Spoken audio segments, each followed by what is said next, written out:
Nerlita Bergoro, Ilan taon na po kayo? 61. Ano po yung problem niyo before po yung Genki therapy po?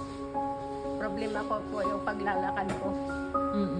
Kaya ilang ano na po iniinday yung paglalakad niyo? Nung December po, Last year, nung nakarang taon kasi po ako, nung nakarang taon na inatake po ako. inatake po kayo ng December. Ngayon po, kamusta? Tapos po nung inatake po ako, hindi po ako nakabangon, hindi po ako nakakain. Binabangon lang po ako ng kinakasama ko po.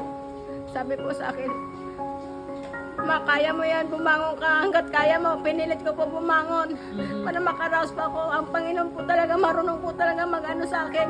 Opo. Tapos nung after therapy naman na, kamusta yung feeling niyo po?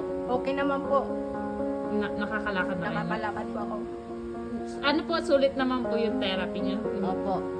Ano po pagbabago na yun?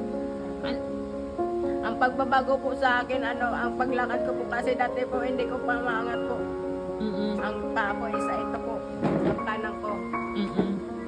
Hindi niyo po maangat yan. Ngayon po, Naangat ko na po kahit paano po. pwede pong paano yung paangat ng paalak. Ayan. Napapadyak ko na po. Dati hindi niyo po Hindi napapadyak. po, mahina lang po ang padyak-padyak ko.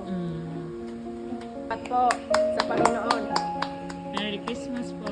Dahil po may therapy po ng ganito, nagpapasalamat po ako.